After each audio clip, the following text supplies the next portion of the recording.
the great state of Tennessee with more conservative policies you feel like is really having a huge impact at the pump, correct? We do, and we invite everybody to come to Tennessee, because in Tennessee, not only are we governed with a strong conservative legislature and a good conservative governor, no income tax. That helps with inflation. Sure. No inheritance tax, no estate tax. So it's a great place to live, to raise a family, to operate a business. I think I can hear the moving trucks heading that way.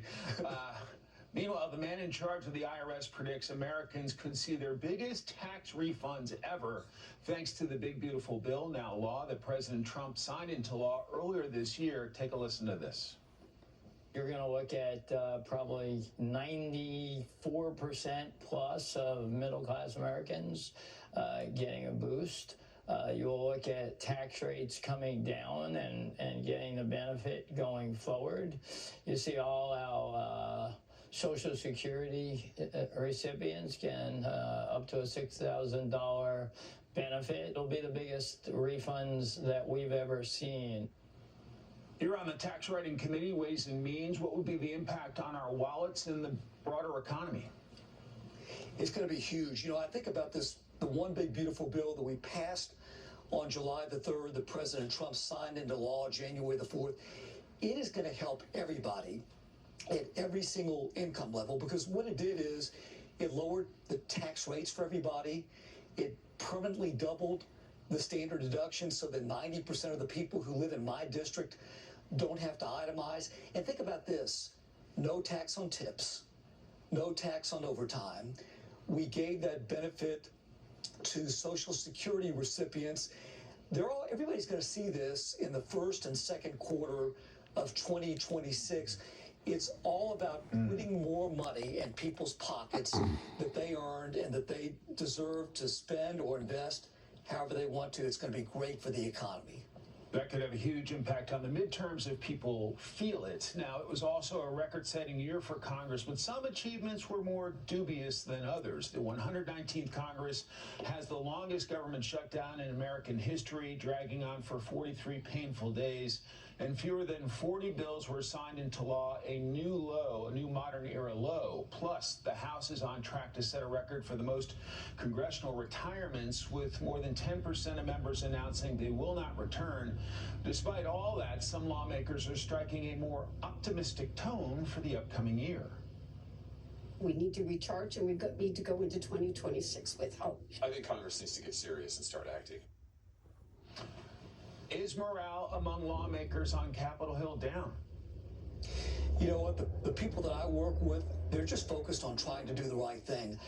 I truly regret the fact that Democrats shut the government down for 43 days, and that meant that there were 43 days less to legislate. But, you know, we were just talking about the one big, beautiful bill, which not only had all those tax provisions and the tax reductions for everybody, but it had so much energy policy, unleashing American energy, the border provisions that allowed us to reduce the migrants coming across the southern border. There was a lot packed into that one big, beautiful bill. And the fact of the matter is, we still have a lot of work to do, and we're going into 2026 truly focused on what's best for the American people.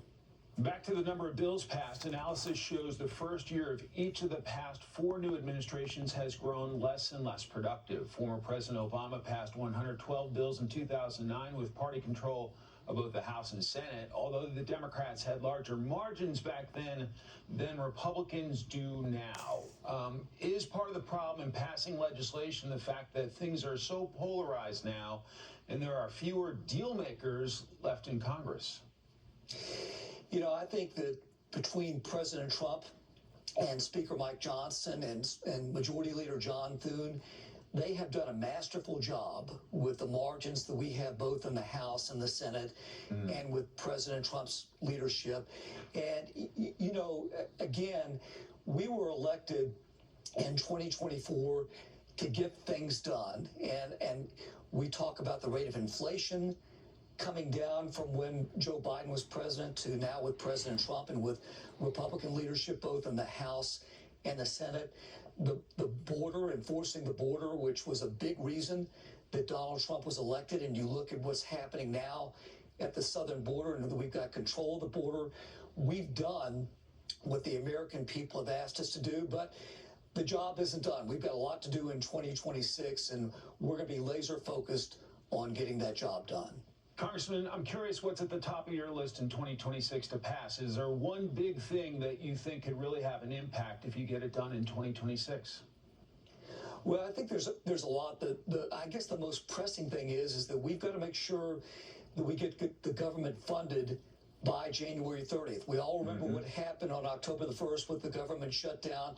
And I'll remind you, Mike, that every single Republican in the House, except for one, passed the bill to keep the government open. Every single Democrat, except for one, voted to shut the government down. So let's get the government funded. Let's work with President Trump to enact the rest of his agenda and have a good and successful 2026. We will follow it all. Congressman David Kustoff of the great state of Tennessee, thanks very much for your time, sir. Thank you, Mike.